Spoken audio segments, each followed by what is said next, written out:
listening to AchtungMillwall, broadcasting from the beautiful South Birmingham. Accept no substitute.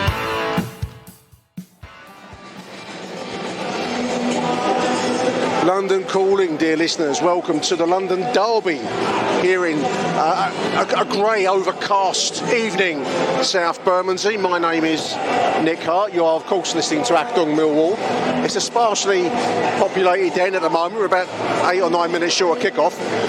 Good Fulham turnout for this Fulham fixture. Apparently they've sold out the upper tier, and I can't see the lower tier from where I'm standing. Apparently it is open for them tonight. The Millwall stands at the moment, not so much. This game is going out live on Sky TV, so who knows what kind of crowd we'll get tonight. We got about 13,000 on Saturday, which was largely a kind of a wasted atmosphere, I felt, given the fact we got ourselves in front, as we've done twice in a row now. Got ourselves in front and then gave away a lead. So who knows what kind of turnout we're going to get tonight. The team news for you, dear listeners. Forgive me whilst I consult my iPhone. 2 changes for the team tonight. Ryan Leonard comes into the side. Marlon Romeo joins him. So we've got Bielkowski, backline of Murray Wallace, Jake Cooper and Daniel Ballard. Impressive boy on Saturday. Either side of them we will have Marlon and Scott Malone. In the middle, Michael Kieftenbeld, Ryan Leonard, George Saville. Up front will be Benny Kafobe and Jed Wallace. Our opponents tonight, Fulham, apparently, according to Jake Sanders, big straight out to Jake, have 400 Premier League appearances between their starting 11. So it's going to be some task tonight. They had a good win away at Huddersfield on Saturday, 5-1, if memory serves. And they're kind of bogey opponents for us, rather. And I mean, obviously, the biggest game I can remember in recent years was that, not quite playoff, but end of season game about 3 or 4 years ago now, versus Fulham under Neil Harris. 3-0 it finished after an absolutely cataclysmic first half. Tonight won't be quite as apocalyptic as that. And we await the entry of the gladiators. The crowd needs some spark. We need some fire. We didn't really get much of that on Saturday. For the most part, it was a fairly drab game, in all honesty. And really frustrating twice in a row to get ourselves in front and then give up that lead through soft circumstances. Both times. QPR and home to Blackburn. Here come the 2 teams. Fulham in white and black shorts. The Lions, of course, in their traditional blue shirts, white shorts.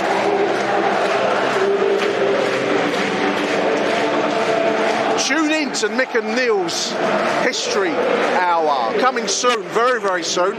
We've got a fascinating interview with JC Green, daughter of Roy Green, composer of this wonderful, wonderful song. The song that we sing fortnightly, weekly, as whether you go home and away. Words we all know.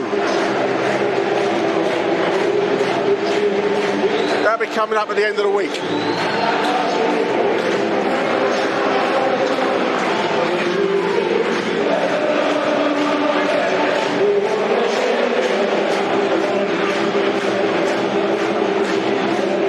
Tonight's game, of course, going out on Sky TV. I half toyed with staying at home. Can I confess my sins to you, dear listener? You won't tell anyone, will you? I half toyed with staying at home, watching it on the telly, having an easy night. But yeah, the angel's voice and the devil's voice. The angel's voice said, no, you've had a year and a half of no football, Nick. Get yourself up and out of the house, through that bloody Revive tunnel and over to Bermondsey. So here I am.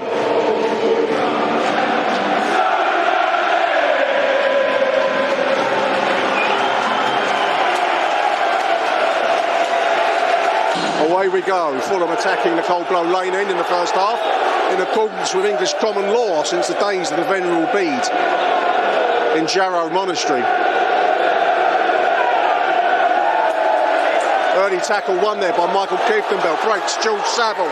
He's got Benny Kafobe. Saville takes a shot. He's blocked inside the first 20 seconds.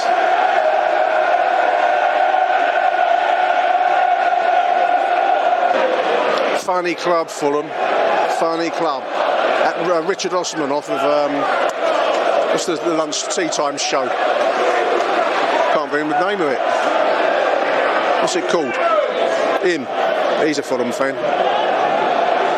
Let that speak volumes, dear listeners.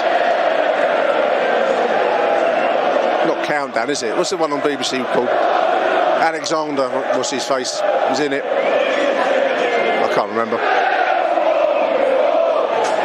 Break down the left for Fulham. The 28's surging into the penalty area. Will he get the ball back? 1-0 Fulham. Mitrovic in close range, surging run down the left. Simple ball into the near post, and he slams it home for 1-0. That's a poor start. 2 minutes on the clock.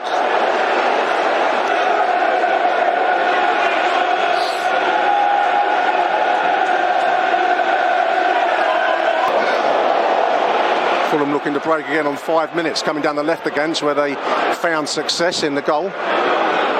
Cutting inside again. 25 now, just on the edge of the Mill D. 7 sprays it in from right. That's gone over the heads of all concerned. That should run out for a throw-in. No, he keeps it in. That's well run down by the Fulham forward. Then another ball into the mix. That's headed clear by Jake Cooper. Lions under a bit of a cosh at the moment. Club put out a thank you message to fans who assisted with a steward on Saturday. I missed this entirely. Apparently he's downstairs from me in blocks 1 and 2. This is a 7 on the road forward. This is the 28 now. That's another 2-0. Being torn apart, dear listeners. 7 minutes. This could get embarrassing. 28 put through inside the 6-yard box. He fires home with aplomb. 0-0 Fulham 2. 8 minutes.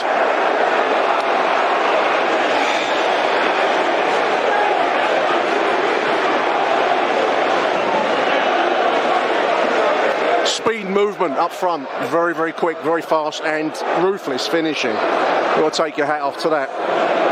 Lions, by contrast, have not got going. I mean, I don't know how else you can put it. You'll be seeing all this on the Sky, so you probably won't want to listen to this, but we just haven't... energies for sure, but no finesse, and Fulham are combining physicality with finesse. So that's a very hard combination to deal with, dear listeners, isn't it? And here comes Fulham on the left. If they go 3 up, it's game over in my opinion. Might as well go home. Might as well go back and watch Holmes Under the Hammer or something. Ball into the box is cleared. Panicky defence. Throwing Fulham, coming towards 11 minutes. Jed Wallace releases Scott Malone, ball through. This is Bennett Kafobe into the penalty area. He checks, he finds Jed again on the right. Jed's got Scott Malone overlapping. The ball's into a white shirt. Like they're getting back in numbers, and we're not beating them, dear listeners. Fulham doing their sub-Barcelona knock-around styling. Ball down there. Murray Wallace puts his head in where it could potentially hurt. It goes concede a throw-in. 22 minutes has been a whirlwind from the Fulham perspective since the start of the game. Lions have been largely second best. We've shown very little going forwards. Next to nothing. That's a long ball forwards towards Bennett Kafobe. Headed clear. And the white shirts are getting a lot of the ball. That's a great tackle by Keith Belt there. Get the crowd into it. It's going to go for a throw-in. But 2-0 down and a mountain in front of us at the moment, it feels like. We've shown nothing so far in this opening quarter, dear listeners. The quality of Mill's passing forwards has been second best, to be frank. Fulham, by contrast, look very, very sharp. Here comes a 2 down the right side. That's put out for a throw-in. 26 minutes.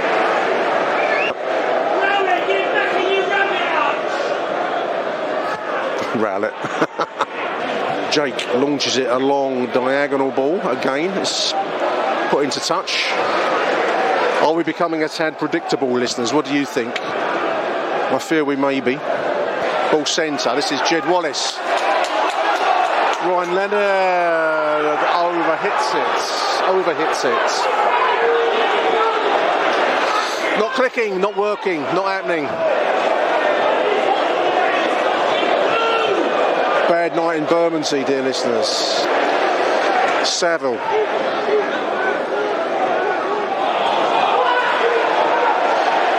dispossessed. How many times have I said that? 28's on the break. If this goes 3, this should be good night Vianetta. 17, 3-0. No. I thought for all the world that had gone in there, he's put it wide. Wow. I thought for all the world that had gone in the net, Des, I apologise, accept my apologies for that. I thought that had gone in the net, went behind the net. Wow. Lions dodge a bullet there. How did he miss that? He won't want to do it, but I do think that Danny Mack will have to come in the second half. Marlon is having a mare, as much as I don't like to say it. Chance to draw some breath. What do we make of this? I mean, Mill have been second best. I don't think we need to labour that point. Trying to think of ways back into the game. We need some drive. We need some artistry. Someone that can hold the ball and keep it for more than a second. And we need just the quality of our passing coming forwards needs to improve.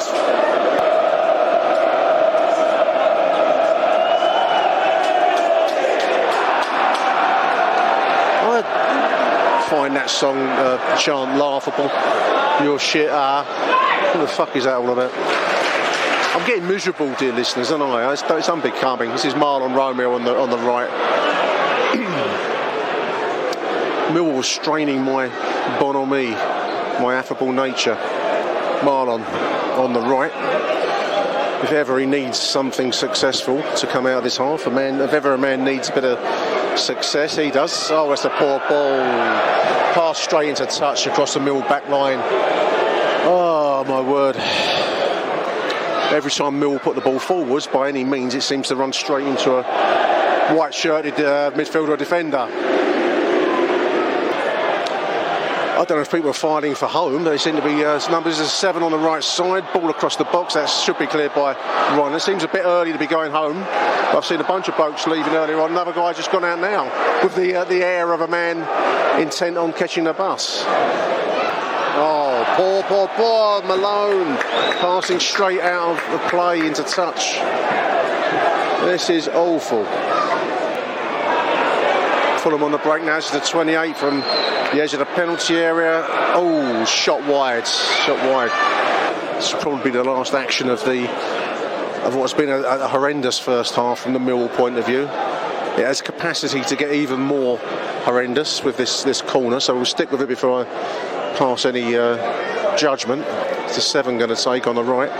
Ball's into the middle. That's headed up and away by Jake Cooper. There's the half-time whistle. You can hear the crowd's reaction. That was a truly awful half of football by Millwall. Second best in every department. I don't know how else we can put that. You would have seen it on the Sky. You would have seen it by the time this goes out on the highlight reels and all the rest of it. It's very hard to know where we go from here. I think Marlon's got to change. I think McNamara will come in. Midfield, I don't know. I'd like to see. We don't have any threat going forwards. If we're going to hit it long, then you might as well have the big man up front. Afobe's not had anything to work with.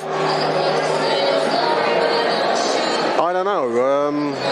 Hard to see where we go with this at half time. Certainly the worst half of football I've seen at Millwall since pre-COVID days. That doesn't mean much because we haven't been here, has it? Anyway, back after the break. Achtung, Millwall. Got a few half-time tweets, dear listeners. Dan Brown says, I don't know what we do in training, but we can't pass the ball 5 fucking yards, says Dan.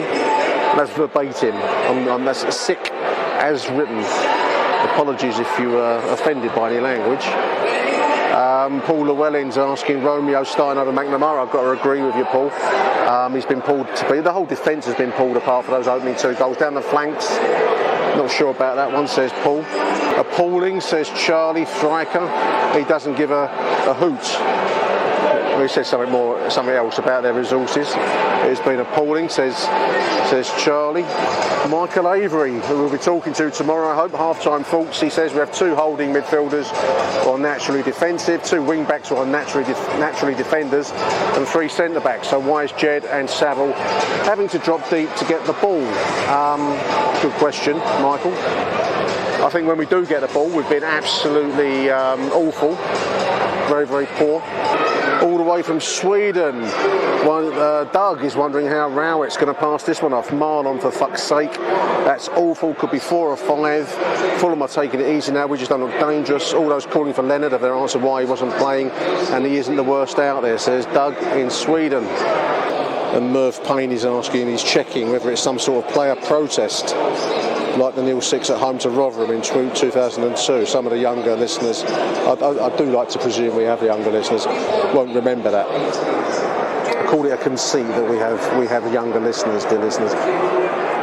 We don't. Mostly it's blokes aged 40 odd onwards. Marlon Romeo replaced by Matt Smith at half time, dear listeners. Desperate times calling for desperate measures, clearly. Off we go. Looks like Leonard's playing on the right, in the right back position. 17 down in front of me. It's balled into the box. That's a great stop by Bart. That's another great stop by Bart from close range. Ball in from the left side. Hit hard by Mitrovic. Slammed away by Bart, who then beat off the rebound. That would have been game, set and match. That had gone in, dear listeners. All on my own in the block. No one around me. They've got a bloke sat right in front of me. Really weird, unsettling. This bloke right in front of me. It's a bit like when you're on holiday and you're on a sunbed and there's loads around and someone chooses to sit right next to you. Does that bother you, or is it just me? I think it might be just me. I can get out of my space. I have no reason, it's irrational. Poor inside the box, Fulham had the ball. That should be, it's cleared after a fashion, that should be 3-0. Lions dodge another bullet. It's coming back at us again, unfortunately. Down the left this side. Lions doing a better job of pressing it away, so that was another bullet dodge there, dear listeners. 56 minutes. This is Ryan Leonard with a long throw. That's bouncing around. Shot wide by Jed Wallace. Took and turn move, but it was a wayward wide shot. 59 minutes. It's been a better start to the second half, dear listeners. But that was our first shot on goal there, and that was well wide. But we do at least look a little bit more cohesive. Our problem is that one more goal and we're probably down and out completely, if we're not down and out already. Nobody loves you when you're down and out. Did you know that? It's been a better second half, marginally. A bit more structure and a bit more commitment about this 4-4-2.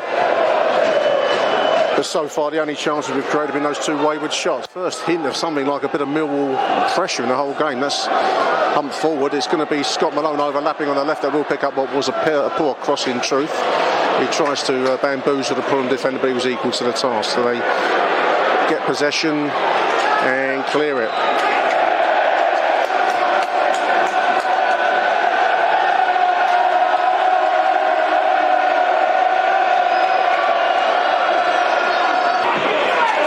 Good tackle, Kieftenbelt. He stood out for me tonight. Kieftenbelt, the determination in his tackle on a night where there aren't many positives. I think Michael Kieftenbelt has been a positive for me tonight. 86 minutes. This is Jake Cooper. I think a punt in. It is a punt in towards Big Matt. That's goal. Headed back from Matt Smith off of the head of Benik Afobe. It's 2-1. Hope springs eternal, dear listeners.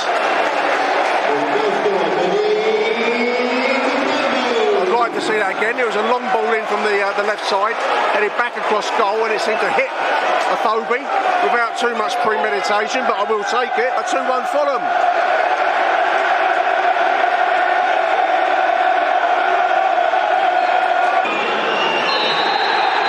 There's a final whistle.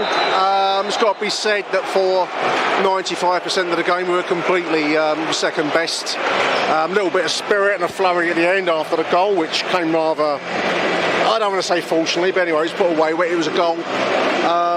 Overall, that was a long way short of good enough. We'll be right back after these messages, dear listeners. That's all I want to say at the moment. Achtung, Millwall. Hello? Well, Tuesday's game wasn't a pretty one to watch for Millwall fans. Probably the most one-sided 2-1 you'll ever see. Millwall were really lucky to come away with that. Losing by 1 goal, it could easily have been 4, 5 or 6 on another day, even by 50 or 60 minutes. It's a worrying game for Millwall, I think, in some ways. Rowett said after the game, he's disappointed to see players not trying, but, the lack of effort and the lack of desire really to win. We were just completely outclassed, second to everything, and really, really sloppy with the passing and movement.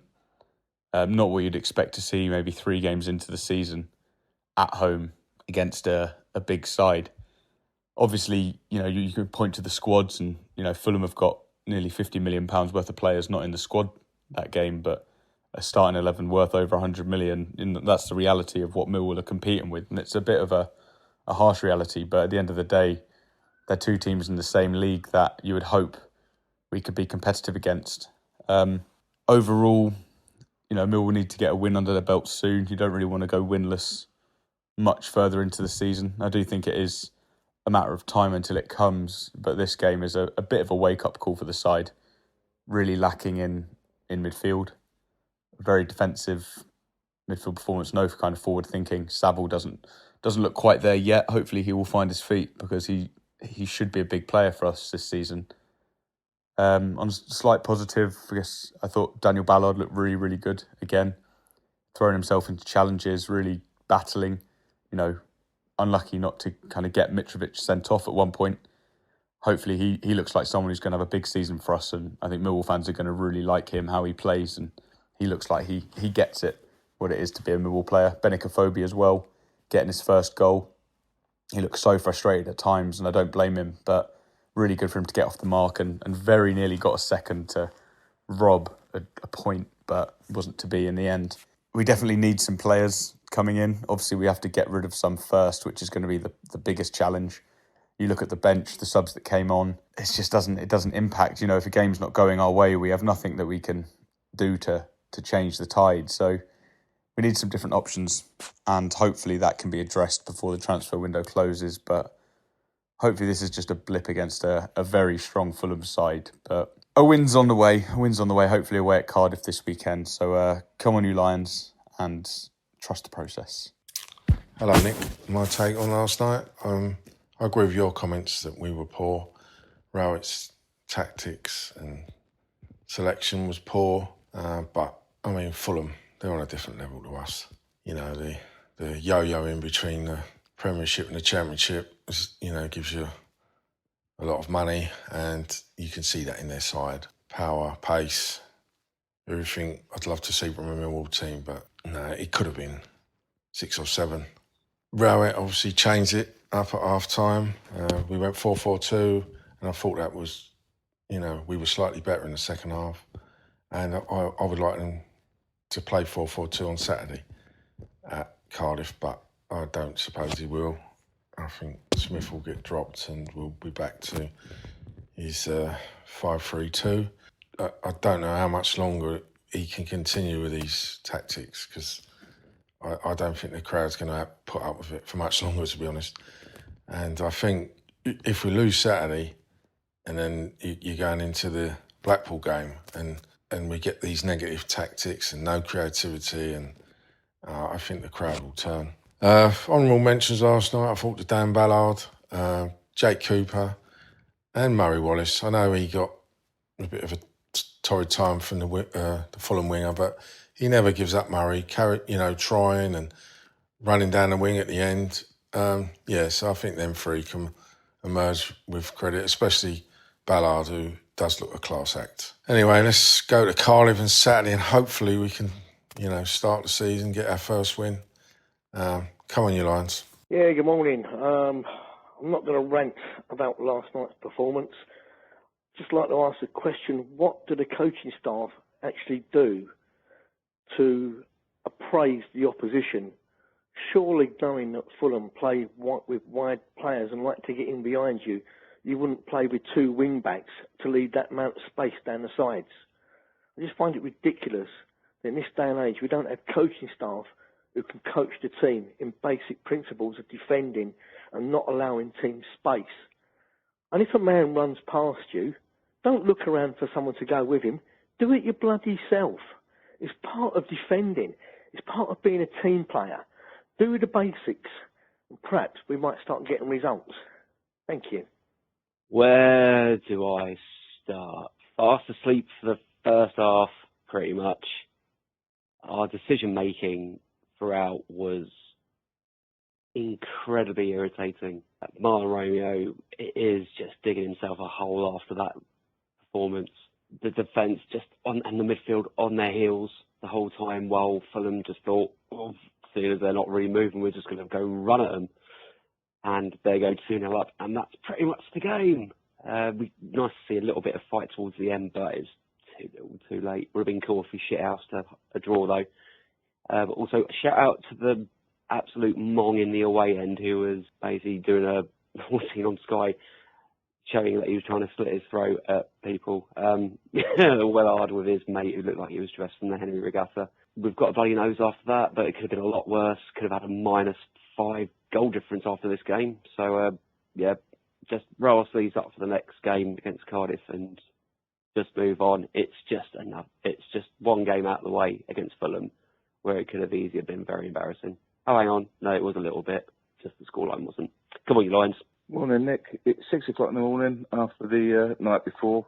I'm just ringing to see that I didn't see everything was so bad as a lot of people last night. I think the goals we gave away were they followed some really sloppy passes from, I think one's Romeo and one's from Saville. But as for the rest of it, Fulham were way head and shoulders above what we were putting out. And if they don't go back to the Premier League, there's something wrong.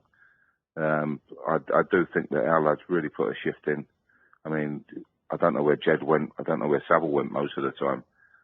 But the rest of them, I thought, really were their bollocks off to stay in the game. But overall, I'm still glass half full, I think, with all that. Because I think Fulham will run away with this league if that's the sort of quality they're going to put out every game. And we'll compete. I thought we competed well. We just didn't have the quality in various areas. Great to see Afobe get his goal, though. So I think that could be the turning point for him. And I thought he played very well when you consider he was left on his own. All right, mate. Well, just a quick message. I don't want everybody to get down on the players and everything, because I think we've still got a lot to offer. Good luck, the Lions. Cheers, bud. Well, good afternoon, dear listeners. Well, that was not what the doctor ordered at all last night. After reflecting last night on the game, I thought that Gary Rowett got it wrong. That's easy to say now. Some people may say, but I thought it was wrong. We had been quite defensively solid, although we'd conceded 2 goals in the previous 2 games. We've been quite solid with the back 5, with Danny Mack, obviously at right back, and Evans sitting and holding. Although he slows the play down, obviously it's like he's there with Kittenbell to play as another defensive midfielder. We decided to change that, and within 8 minutes we're 2-0 down. And the game's over. Now, let's not take anything away from Fulham. I don't like Fulham as a club. I think they are a complete wanky bunch of cunts, but they played good football. Mitrovic was playing up as usual that he does, being Mitrovic. That's why he's such a good player at this level. All the dark arts on show.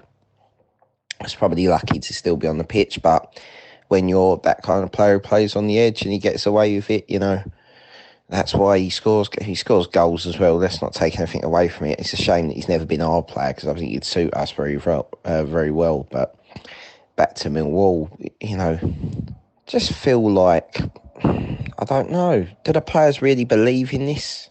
They look bereft of confidence.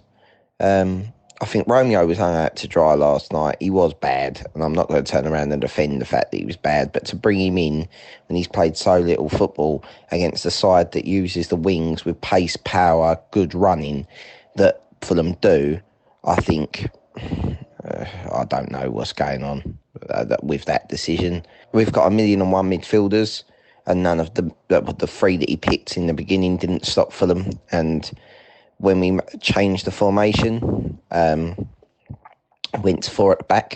He still didn't play Danny Mack. He left Leonard at right back. And yeah, we were still bad. We still could have been, 6, 7, 8-1 down at the end. It was disappointing. It was just very un-Millwall, and I can't remember the last time that I saw a Millwall performance. The last Millwall performance, definitely from a Gary Rowett side, was away at Forest. And back before the pandemic, and that team seemed to be riding the crest of a wave, seemed to have belief, seemed to believe in the system. The system we played was slightly different, but this team lacks Millwallness. And some people will say that's a good thing, but I feel like the leaders have gone. There's no Millwall leader. Rowett will talk about Pearce, but it's a Viking hand clap, and to sit on the bench as a patriotic mascot, it's bollocks. We get Tank back and we'll stick him in the squad, shall we? Because that, and he can random rave. That's all it'll be. It's just very, I don't know. It's very weird at the moment. It's like a transition. It can't be another transition season, yet it feels like another transition season. We all know what the flaws are with the squad. Bart kept us in the game. The fact that Leonard's playing at right back when you've got Danny Mack on the bench and Bradshaw, the substitutions. Yes, he gets the Smith one right, but that's all he could do anyway. And we still played Wallace. Wallace was everywhere and nowhere last night. It wasn't a great game for Wallace. I don't know where he was meant to go or where to be. It's up to Gary Rowett to get these things right. They were knackered by sort of 70 minutes because they've been running without the ball for so long. And yeah, I don't think Fulham was the game that we should tactically open up. But take your hats off to Fulham. They'll win the league. I mean, playing like that, they definitely will. Yeah, probably a eye-opener of how far off it we are. Don't want to hit the panic stations, but it's not good, is it? It's not looking good. It's another hard game Saturday. If we get beat there, that's 2 points from 4. That's not great. Achtung, Millwall. Welcome back after the break, dear listeners. Joining me in the post-match chewing of the cud, the post-match analysis, is Radio 5 star, Mr. Aaron Paul. Welcome, Aaron. All right, Nick. All right. And MSC star, Mr. Michael Avery. How you doing, Michael? It's never dull being a Millwall fan, is it? Well, this is one of my opening points, chaps. I mean, is it too soon in the season to be declaring a crisis at Millwall? Is last night's shellacking by Fulham 2-1? It should have been much, much more, in my humble opinion. Was a bit of a wake-up call. I was criticised online by people responding to me, calling it a very, very poor performance, which I believe it was. And a lot of people were kind of drawing attention to the disparity in resources available to Fulham as against Millwall, and I know all of that. And I probably wouldn't have expected to have beaten Fulham on a level playing field. But you can bring other qualities to the table that I thought were sadly lacking last night. It was a very, very, very poor Millwall performance generally, and that doesn't, effort and spirit and fight don't cost anything. Everyone's should be able to bring that to the table. Quality, yes, that does. That there is a price tag attached to that too often in the modern game. But I just thought we were very poor. Aaron, I mean, you're our neutral. You are our our voice of don't speak perhaps with quite the same emotive direction that we Millwall fans do. But what did you make of that result? Bloody hell! No. You know what I mean. You're a London-wide. You're a London-wide. Well, obviously, everyone, some people won't know that I obviously covered Fulham for like 2 years. The Waitrose Warriors, as Harry calls them, which always gives me a bit of a chuckle. Yeah, really disappointed yesterday.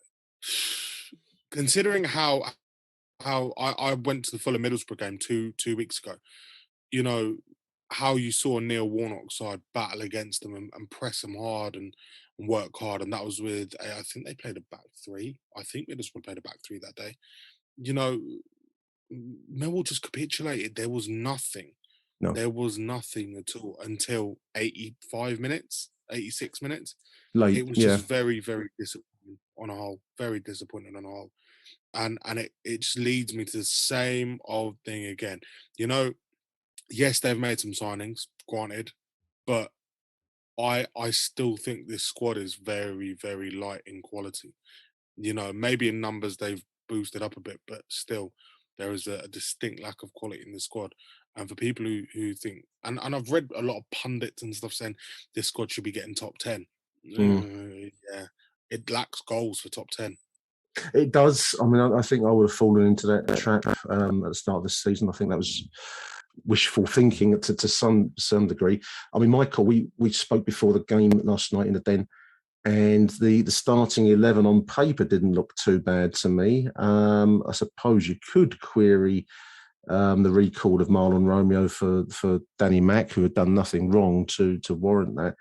I mean, if that was Ryan Leonard coming into the side as well in place of George Evans. Otherwise, I mean, that was pretty much the same group that's started the season off. I just felt if you're going to make changes, it must be for some tactical purpose that perhaps is hidden from we mortals on the terraces. But it was very hard to see what those two changes were designed to do because Fulham overran us. We were 1-0 down inside 2, and was it 5 minutes for the second goal? I can't remember, but we were pulled to pieces on the flanks, particularly. I know they're very good down the flanks, but we just gave nothing. It was awful, absolutely awful, and I think the fans who are sort of saying about how good Fulham were, yeah, Fulham were good. Fulham were very good, very organised, very efficient. But when you have got players who struggle just to play 5-yard passes, Nick, when you've got players who can't even trap a ball properly, when you've got players who have the ball at their feet and they're looking up and there is absolutely no one available. I put it on Twitter last night, when you've got 3 central defenders, 2 defensive midfielders, 2 wing backs who are actually sort of who were defenders first, who used to play in a 4 and now they're playing as a 5. So what have you got there? 5, 6, 7 defensive players, and yet Wallace, Saville, and Afobe are still having to drop deep and help out or try and pick the ball up and start something off. It was just an awful game to watch. Fulham, I said it as well. Fulham they was in second, arguably third gear for the entire game. They could have easily put 6, 7, 8 past us easily, but I think they chose not to. In truth, I generally think there were times in that game where it was like watching a team at training. I really, really do, and we just could not get near them. And there's an old jokey saying I like to use where, they're so bad at football they wouldn't be able to hit water if they fell out of a boat, and that's how bad it was. That's how bad it was. Nothing was working for us last night, was it? Even the goal bounced off the back of Afobe's head. He didn't even know it hit him. No, I mean, it was 2-0 down inside the first 10 minutes. I can't remember when the second one went in. 8 minutes, was it? Okay. 2-0 down, and you thought, shit, like the floodgates are about to open. I did. I mean, I said... Bart, I mean, that guy, like, just proper man crush love in there. What a geezer. What a guy. He made some saves throughout the game, but it's particularly in the first half. I mean, I kept saying to myself, if we go 3 down, you might as well go home. At 2-0, you can just about cling to the hope of a goal and maybe get some noise and energy back in the stadium. But at 3-0, if it had gone to that point, then it would have been, good night Vienna. And I mean, there was a couple of chimes. I'm thinking there was a break forwards in the first half, and I can't remember what the Fulham player's name. It was the 7, I think. It hit the. I thought he'd scored because Cavano, yeah. It must have hit the advertising boarding behind. I thought it'd gone in. I thought, well, that's it. I mean, there were people standing up ready to go home around me in block 1, and I thought I might join them. I mean, no, we were lucky to get out of that first half at 2-0. Bart made a couple of saves and a couple of last-ditch tackles. I do want to say, Aaron, I mean, you've seen something of Fulham this season, and obviously they've just come down from the Premier League, but I think it has to be said, the quality of their speed, their movement, their physicality, their use of the ball. I mean, I think Gary Rowett said we had no answer. I mean, that's putting it mildly. They were very, very good side. Not helped by the fact we allowed them to be that, but they were a good side. You can't really hide from that fact, I feel. I mean, if they don't blitz the league this year, something's quite wrong. Yeah. And one thing I reckon is I reckon they're not even anywhere near top gear. they won't kick in yet. But I did some sort of stats researching yesterday. They've had 47 shots in 3 games. Yeah. Like, they've fired in. And I watched them against Middlesbrough, and they battered Borough. And they were just unlucky because, unfortunately, they come up against Neil Warnock. And as usual, you know what he's like, grit, and they managed to bundle home an equaliser. Obviously, they ripped Huddersfield a new back door on Saturday. They certainly did that. 5-1 at the weekend. Absolutely destroyed Huddersfield. And it could have been something else yesterday, but for Jake Cooper, fair play. Yep. Ballard, I think, was decent. Ballard, yeah, I agree. Ballard, but for me, Jake Cooper, without Jake Cooper, I mean, look, you can always... Millwall missed Hutchinson yesterday so much. They miss Hutchinson anyway. Ballard is good. I think there's a lot of people sat there going, thank fuck it wasn't Alex Pearce at the back. Like, it could have been a whole lot worse. They've got a plethora of attacking talent. Alexander Mitrovic knows how to score in that division. They've got wide men who know exactly what they're doing, and they're going to be a force this season. It was strange, Michael. I mean, when you and I were talking just before the start of the game yesterday, and chewing the cud, passing the time, shooting the breeze, as they say. I was watching the Fulham training routine on the pitch whilst we were talking, and it was just a relentless series of crosses back from the byline into the 2 strikers who were slamming each. I mean, there was no defence there; they were just practicing, but each one went flying into the net. And I thought, well, let's see you do that when we're out there. Let's see you do that when our defence is out there. And lo and behold, I think that's how both of the goals came. But there we are. I mean, quality. I mean, Mitrovic. I mean, Aaron, you just mentioned Mitrovic there, and I thought he was a very good striker. I mean, I know he gets under people's skins, as did Brereton at the weekend for Blackburn. But these are the players that we would love in our side. We don't seem to have that. We don't have that nasty, horrible bastard that's going to get into it. But they paid 25 million pounds. Yeah.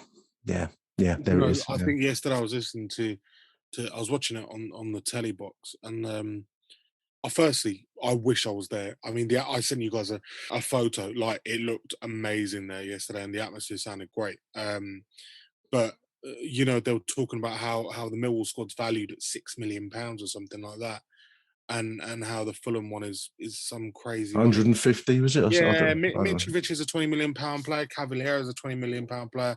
Yeah. All these players have come at massive prices. I'm just looking at the Fulham lineup now. Just insane money. John Michel Serres is a £25 million midfielder. Although, arguably, the midfielder that really bossed it was the young lad, Fabio Carvalho, who I'll come on to in a bit, who's a fantastic player.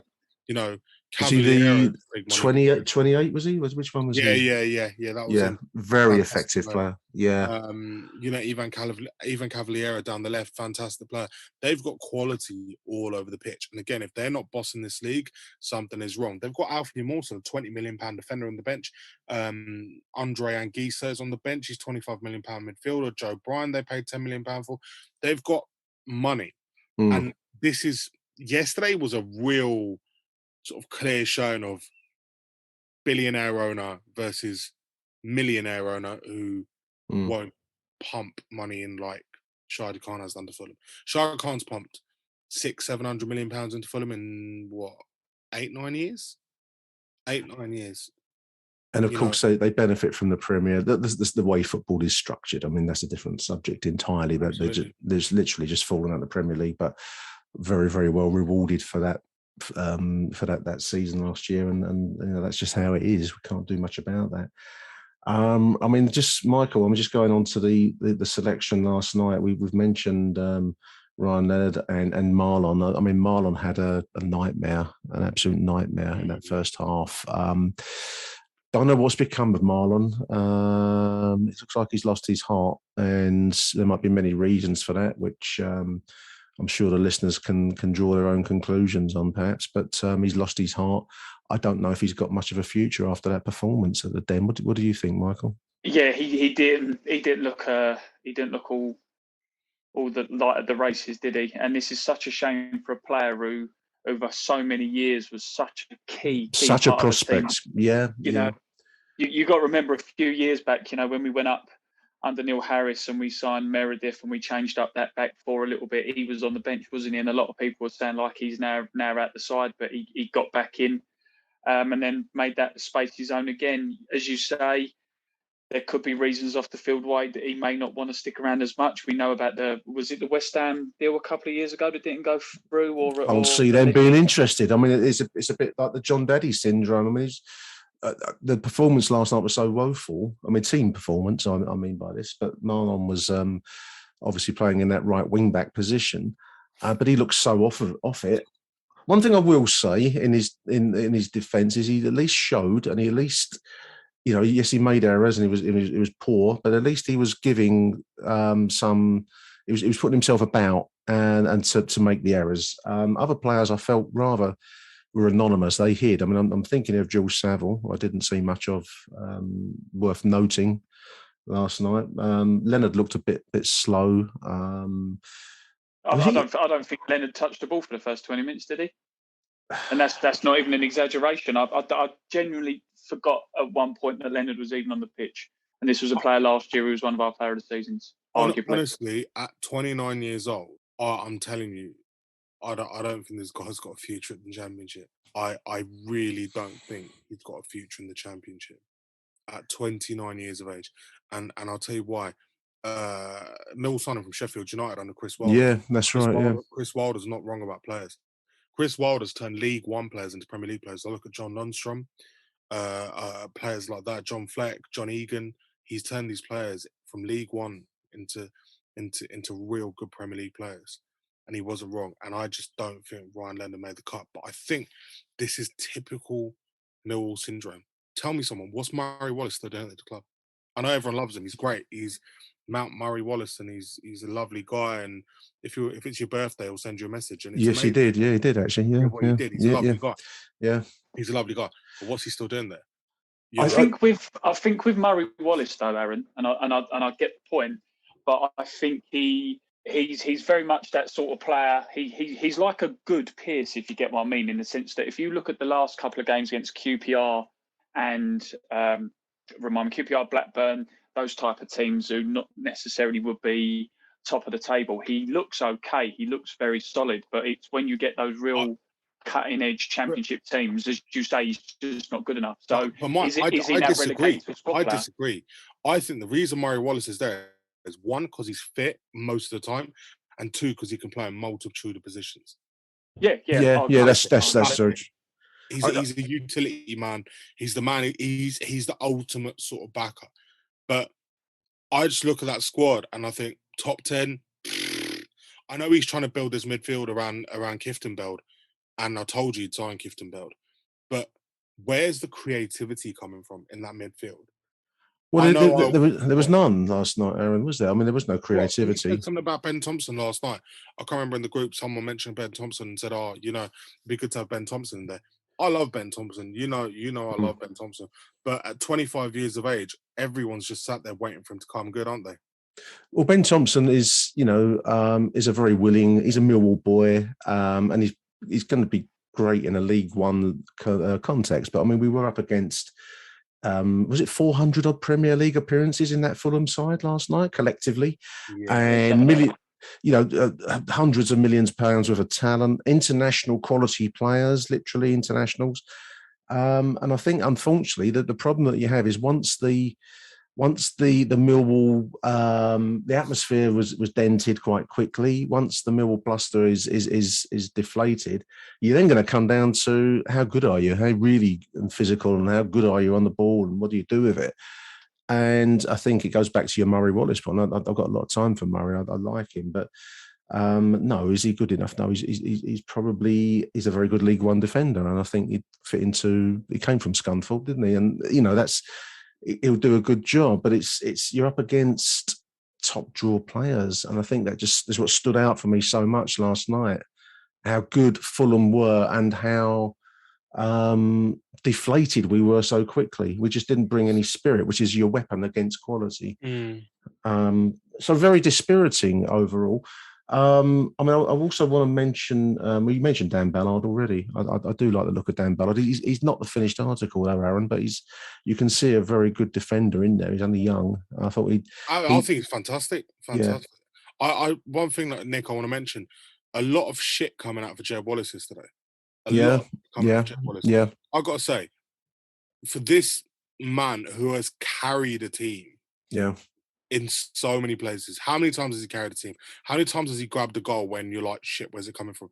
When Bod Varson is hitting nothing, when Bradshaw's hitting nothing, when Matt Smith is doing a Matt Smith, Jed Wallace pops up with a goal. You know, he so many times, I saw people yesterday going, well, Wallace is shit, and, you know, Wallace ain't a Premier League player, and Wallace is crap. At the end of the day, I think that what's going to creep into people's heads is the fact that he's not signed a new contract yet, and that's his prerogative. Let's be fair. It's absolutely is. Absolutely is. Yeah. No, I agree. He's what? Jed's what? 27, 26, late 27? 20s. Yeah. Yeah. He's got ambitions to play at a high level, and believe me, he wants to play at a high level with Millwall. I know he wants to play at a high level with Millwall, but he can't carry a team every single game. It's a long season. Millwall play 50, 60 games a season. It's a long season. He can't carry them every single game. And granted, Fulham came to town and were brilliant. We're absolutely brilliant. Mate, you see their defenders were sat there walking with it at one point. Knocking it around. They stopped the ball dead. The defender, I think it was Kenny Tete or Adaraboya, stopped the ball dead and just stood there and started walking. And I was like, shit.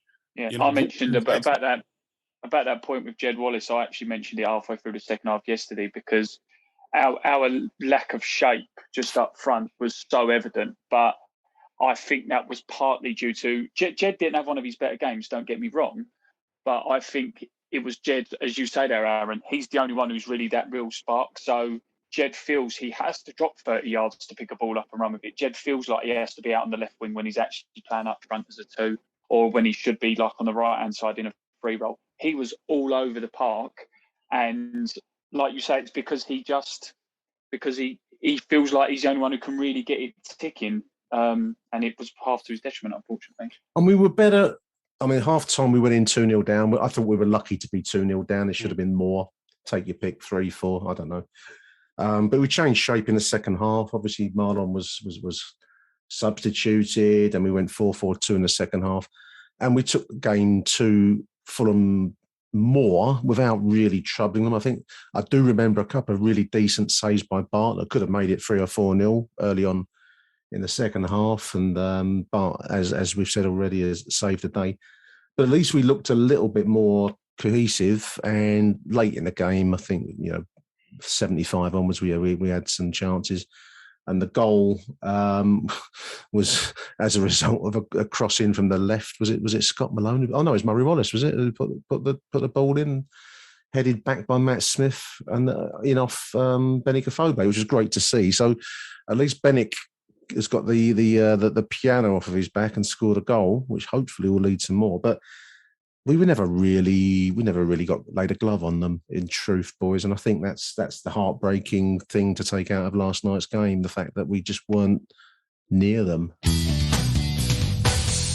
Achtung, Millwall. It's odd. I mean, we're 3 games into the season, and as we've asked already, do we have a crisis? A lot of last night's poor performance comes back to the manager's choices and the manager's decisions, the substitutions that weren't made, and you could look at the games against Blackburn and QPR, and sloppiness has given away those 2 games, and we were just beaten out of hand last night. This is a big season for Gary Rowett, and so far it's not opened up very well for him. I mean, I know that Harry's not on this show, but he's always had it in for Gary Rowett, but it's early to perhaps be questioning his position. But too many more of these poor results, and the rumbles will start at the Den. There were people last night calling out, not in a polite way about him. So, I know it's early, and I'm not calling for anything, but that will be a factor if this goes on into September for too long.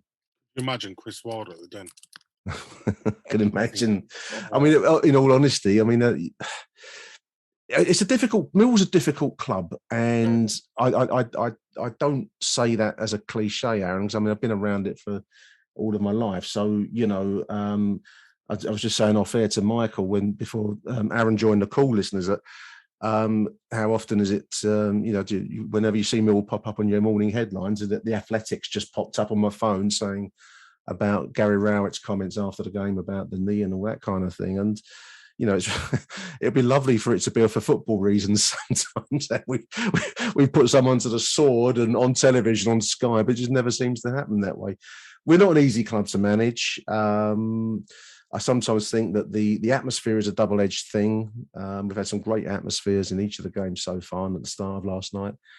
But unless you give the crowd the football to go with that, it's a non-starter. I think, Nick, you know, a lot was made out of what would happen this summer, that there'd be a big clear out and we'd have a load of new players in. But the fact of the matter is, Millwall brought in 3 players on permanent deals, and one of them is a second choice goalkeeper. Yeah. There needs to be more. I know there's going to be a lot of players flying around on free transfers, and you know, it's like, you know, that old Spider-Man gif. You know, everyone sort of pointing the gun at each other. Yeah. Yeah. This is where we're at with football clubs, where he's going, you know, I want X a week. The player's going, I want that week. The club's going, no, we're going to give you that week. And everyone's at a sort of a giant standoff, and we're going to see a lot of deals being done in sort of the last 2 weeks of the window, because don't forget the window does close in 2 weeks. But I mean, you mentioned Chris Wilder earlier on, who built a reputation at Sheffield for taking rough diamonds and polishing them up to be jewels and all that, you know. And you've mentioned also in other shows, Aaron, the work that's being done at Luton, and there'll be other clubs like it around the leagues. You know, that should be our role. That we should be a club that takes and polishes and develops players. Absolutely. And brings them through. And I don't know. I mean, Marlon should be first choice, really, given his stature. He's not, and you could see why last night, because his heart seems to have gone for some reason. There's a lot of players like that, aren't there? You're at Millwall, you're either fucking top of the world, yeah, or you're your ass. Yeah, it's that kind of bipolar, whatever you want to call it. I'm just looking at a couple of tweets that I copied from last night. I won't read them all out. There's one there from Jack Sully. He says, we'll always fall short of breaking into the top 6 whilst we have a midfield that cannot retain a football.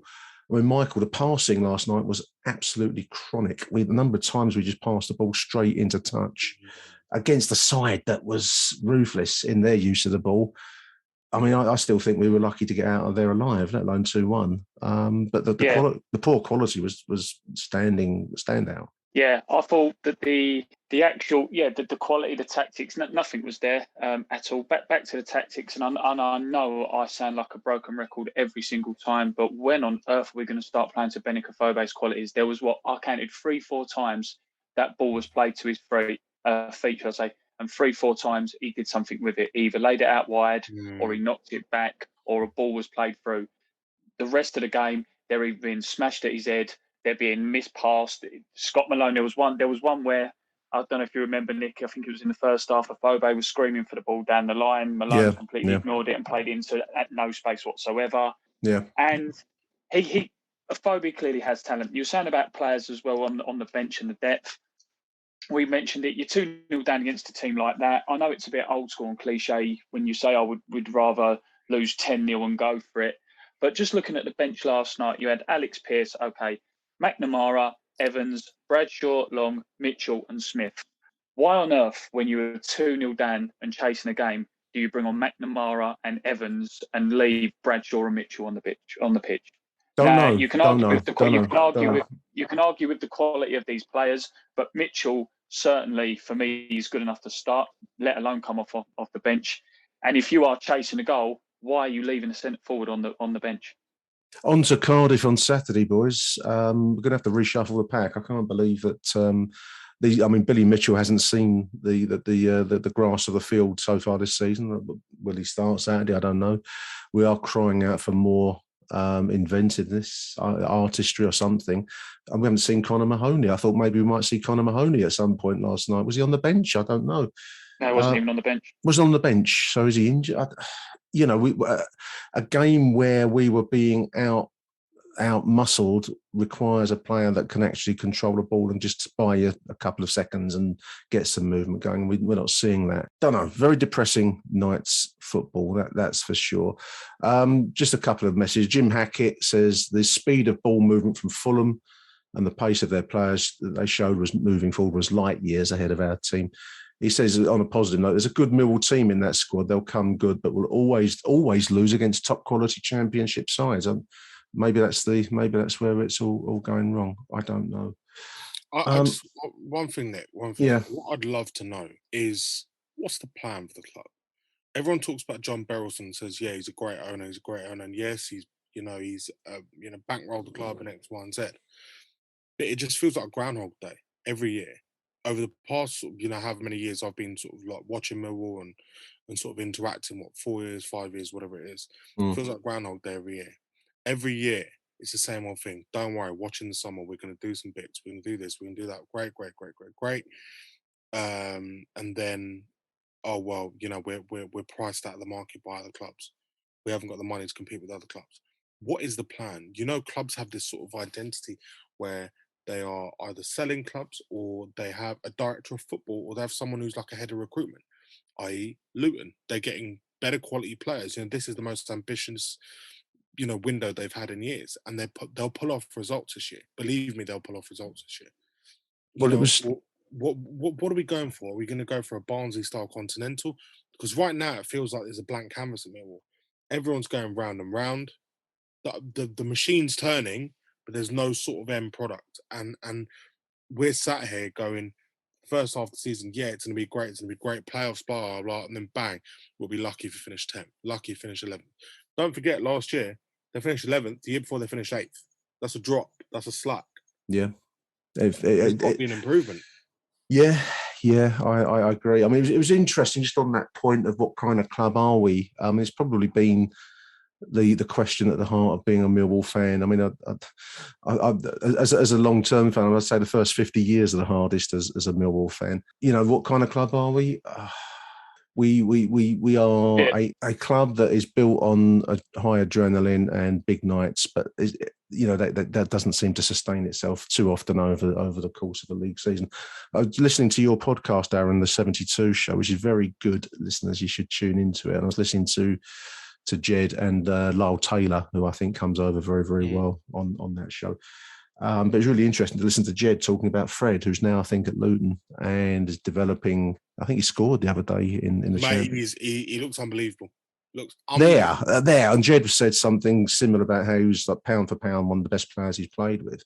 Well, you wouldn't know that because, unfortunately, for many, many reasons, players succeed or fail in the Millwall arena. Some succeed big time. I think Jed succeeded big time in the Mill arena, but some good talent, and I can think of quite a few over time. I include Fred, who I thought was quite talented but didn't show it enough at Millwall.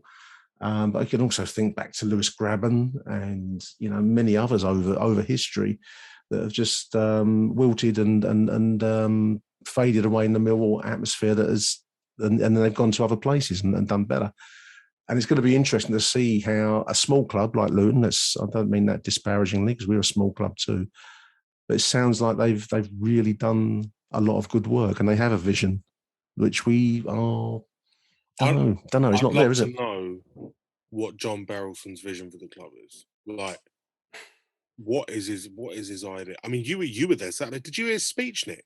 I followed. I mean, the sound was quite distorted where I was, so I kind of heard it without following it. If that makes any kind of sense to listeners, because it was actually quite hard. I mean, I edited bits out of it because it was so distorted that I couldn't play it on the podcast. So I've got bits of it, and the microphone I had wasn't really as good as I would have wanted it to be on Saturday. But yeah, I mean, he's a very genuine bloke, John, and he's saved the club and he's put a lot of his own money into it. And no one should ever think anything other than he's one of their best ever chairman.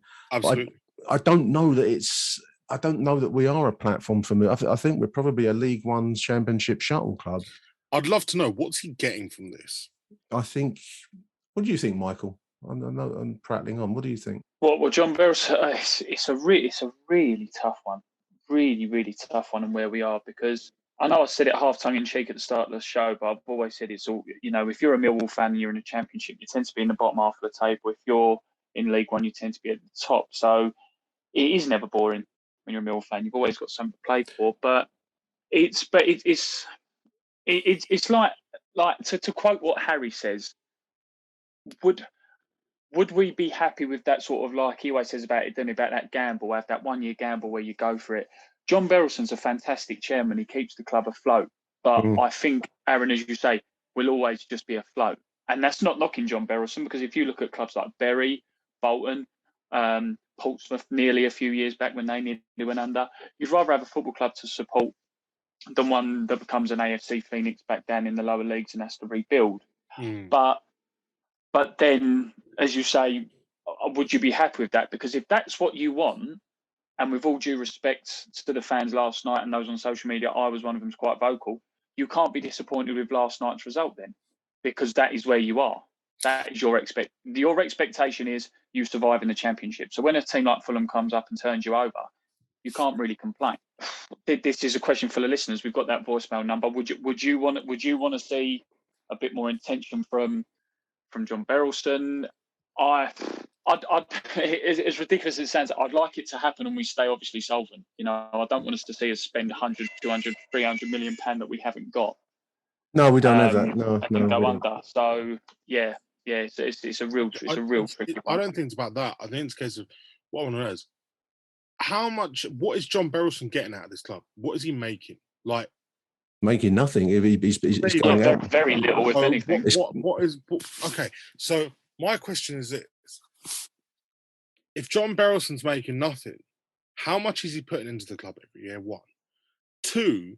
Is this equity or is it a loan? Is it a loan with interest? What is it? 3. How does he anticipate to make his money back?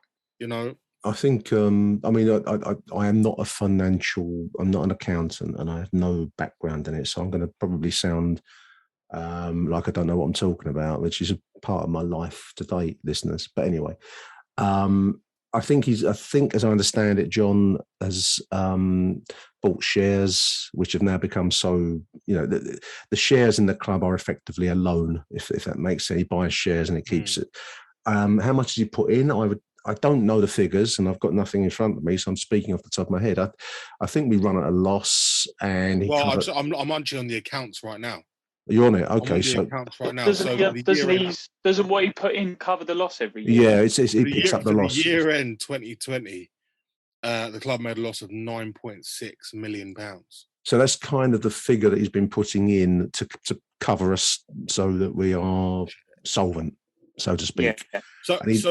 What I'm trying to work out is what's the method of him going, right, I'm going to make some money. We're going to sell these players. We're going to buy cheap, sell X, Y, Z. I'm trying to work it out. Well, I think the aim of when we had the campaign to fight off Lewisham Council a couple of years ago now, 3 or 4 years ago now, as I understand it, there was an intention for the land, the car park, and our bit of land, our being Millwall, to be redeveloped, which would benefit the club and produce a form of income to the club that would enable it to become more sustainable, so that John isn't putting his hand in his pocket, so to speak, to fund these losses. And then that was going to be taken away from us. Lewisham were going to, say no, that's going to go to the developer rather than Millwall Football Club, that land. And that led on to the battle, which we were fortunate to prevail in, thankfully, thanks to a lot of people's efforts. As far as whether that would have sustained us to a point where we could progress onwards, I don't know. I'm not an accountant. That was always the official line. So that's what we fought and battled to try to get to. Now, since I know we've had COVID, and that's been an extraordinary period in everyone's lives, but nothing's happening on that redevelopment. I mean, there's plenty of building going on in London.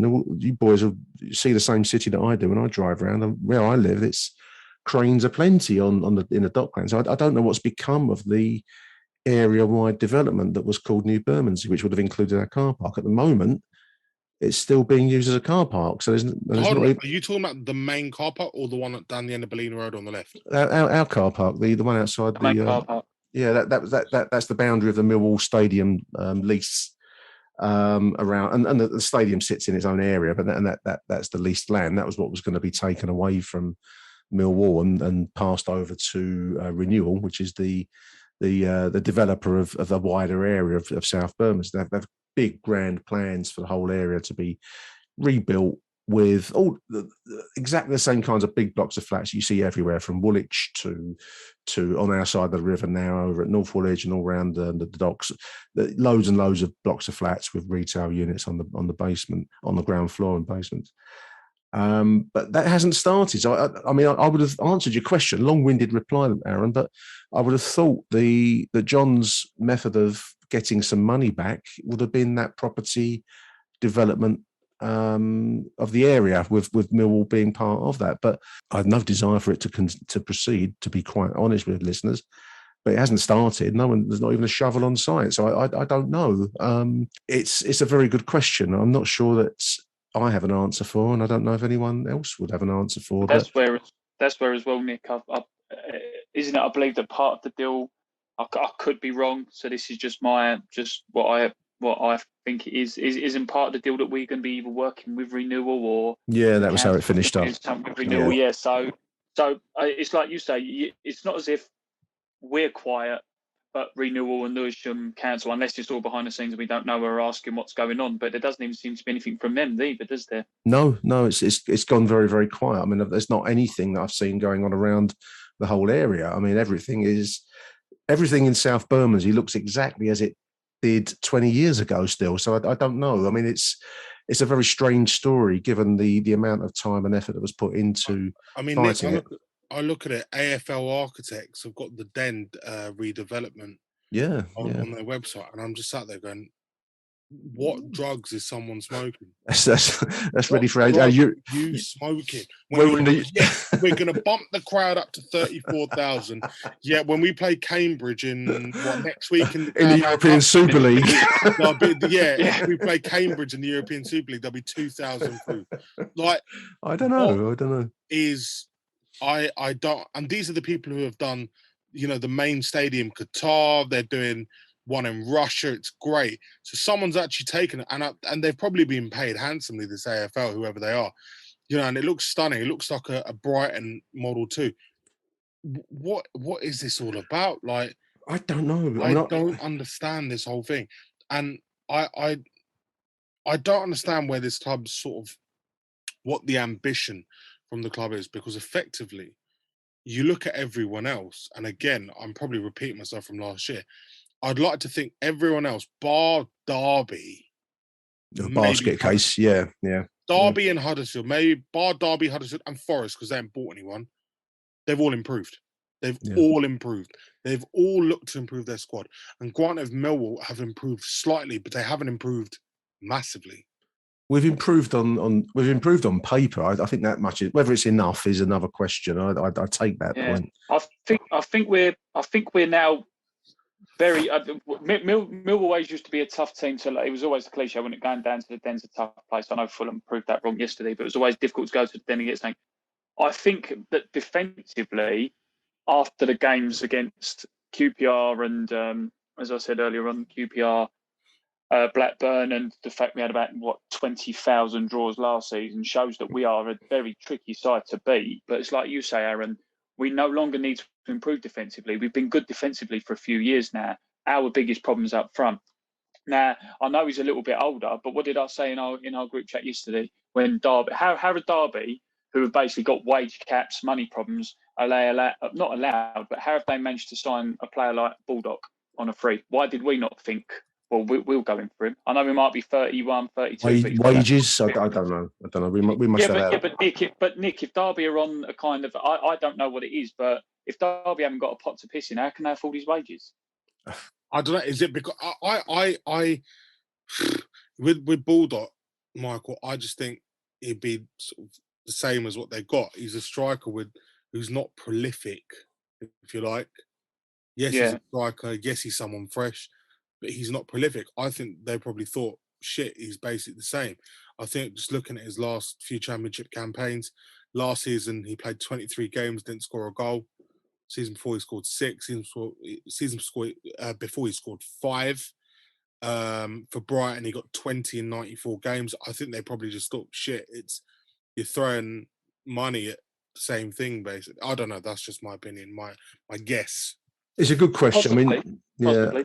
I mean, your question, where's the club going, Aaron? I don't know. I mean, it's probably going the same direction it's always gone in, which is, a kind of a big day club, but not one that's going to sustain itself over the course of 46 games of a whether it's League One season or Champion. We always seem to have our big moments, but it's the sustaining of a league campaign that's the hard part, because it requires depth of squad. Do you know what I think? We struggle with.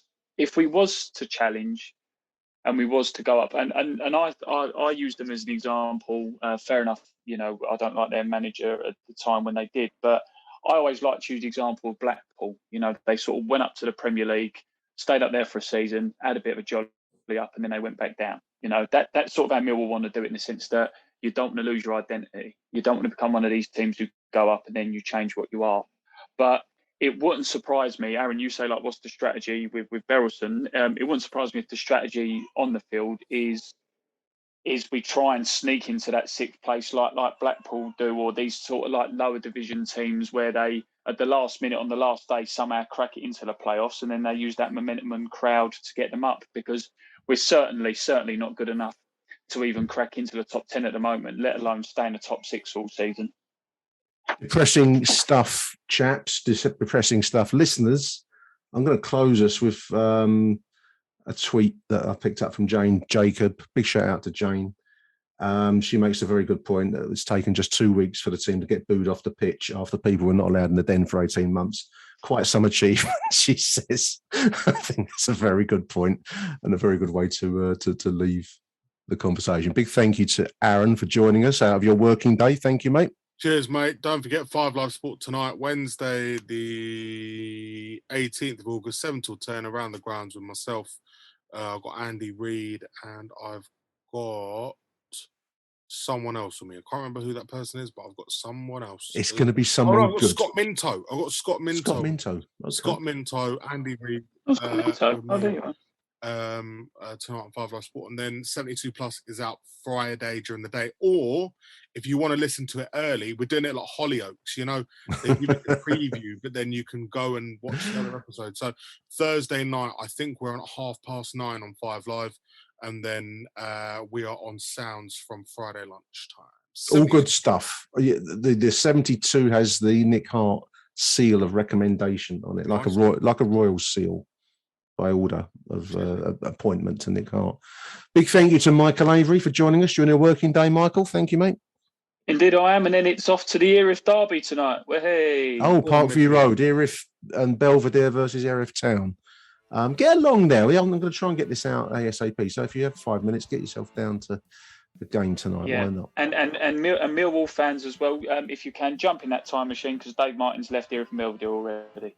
Lovely stuff. Onwards to Cardiff, everybody. I'll be hopefully getting some kind of show together after the Cardiff game on Saturday. I can't go down there, but I'm hoping that our own dear Scalak will be there. So anyway, we'll see. Till the weekend, thank you for listening, and Arrivederci Millwall. Bye for now. Thank you for listening to AchtungMillwall. If you enjoyed the show, please head over to Apple Podcasts and leave us a cheeky little review. Arrivederci Millwall. Till next time. Who do you want to watch?